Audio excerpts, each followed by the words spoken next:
वर्ग नवम के लिए रिवीजन में पुनरावृत्ति में द्वितीय पाठ है स्वर्ण काकर। पुरा कस्मिंश्चित् ग्रामे एका निर्धना वृद्धा स्त्री न्यवसत्। पहले किसी गांव में एक निर्धन स्त्री रहती थी। तस्य च एका दुहिता विनम्रा मनोहरा च आसीत्।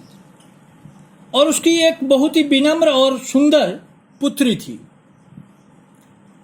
एकदा माता स्थल्यम तंडुलम निक्षिप्य पुत्री में आदिदेश।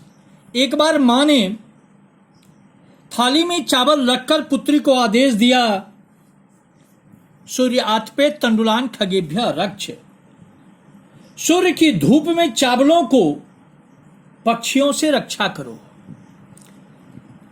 किंचित कालांतरम, कुछ समय बाद, एको विचित्रो काका समुड्डीय ताम उपजगा। एक विचित्र कौवा उड़कर वहां पहुंच गया। एक विचित्र कौवा उड़कर वहां पहुंच गया।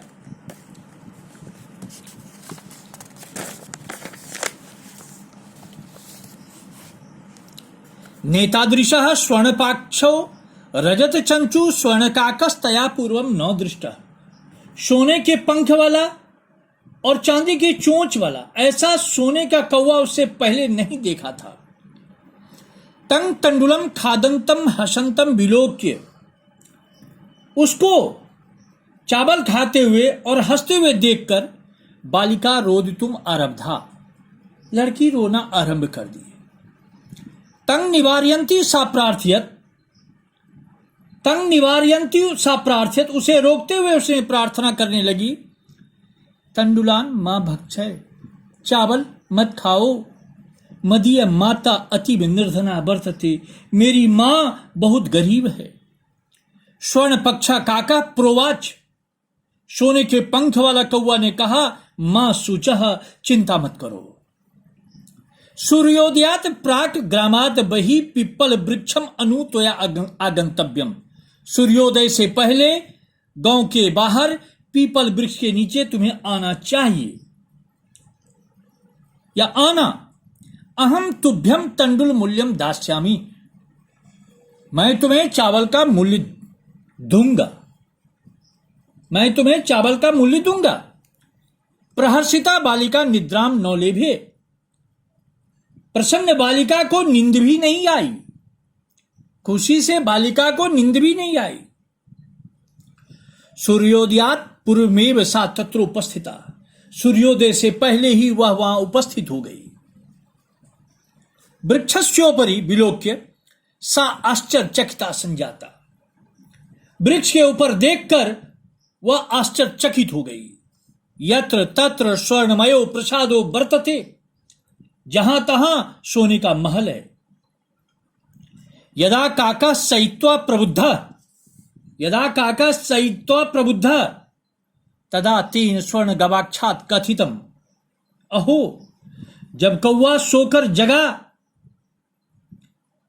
सोकर जगा तो उसने सोने की खिड़की से देखा और कहा, बाले तुम आगता। ए लड़की तुम आ गई। तिष्ठ, ठहरो। अहम त्वत्कृते सोपानम अवतारयामि। मैं तुम्हारे लिए सीढ़ी उतारता हूं। तत्कथय, तो कहो, स्वर्णमयम रजतम युक्तम ताम्रमयम वा। सोने का, चांदी का या तामा का। कन्या प्रावोचत। कन्या ने कहा, अहम निर्धन मातो दुहिता अस्मि। मैं निर्धन मां की बेटी हूं। ताम्र सोपानेव आगमिष्यामि। तांबे के सीढ़ी से ही आऊंगी। परं स्वर्ण सोपानेन सा स्वर्ण भवनम आससाद।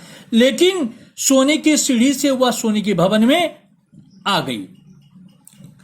सोने की सीढ़ी से वह महल में पहुंच गई।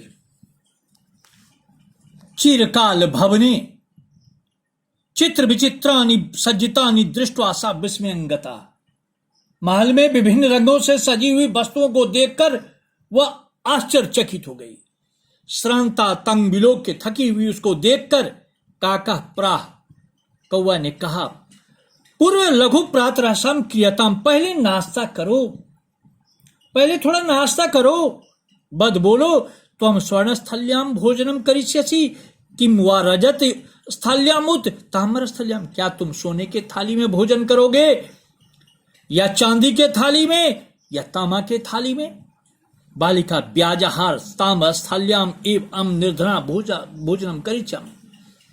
बालिका ने कहा कि मैं गरीब तांबे के थाली में ही भोजन करूंगी। तदा सा कन्या च आश्चर्यचकिता संजाता, तब वह कन्या आश्चर्यचकित हो गई।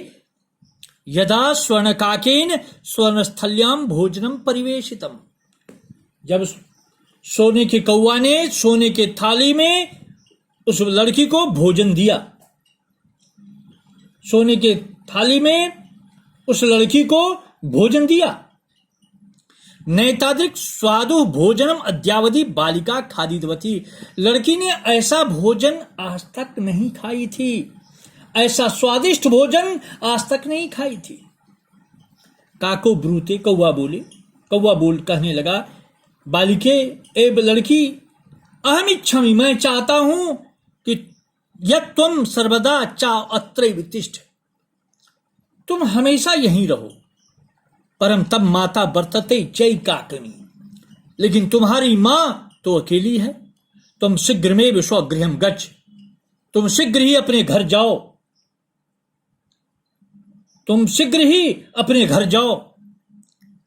इत्युक्त्वा, ऐसा कहकर काका कक्षाभ्यो तिस्रा मंजुषा निसारी तंग प्रतिबदत, ऐसा कहकर कमरे में से 3 संदूक निकालकर कौवा उससे बोला, बालिके यथेक्षम गृहाण मंजुषाम एकम, इसमें से एक मंजुषा तुम ग्रहण कर लो। लघुतमा मंजुषाम प्रघर्य बालिका कथितुम ये इदे मदीय तंडुलानम मूल्यम, सबसे छोटी, उसमें से सबसे छोटी संदूक के लेकर बालिका ने कहा, इतना ही मेरे चावल का मूल्य है, इतना ही मेरे चावल का मूल्य है।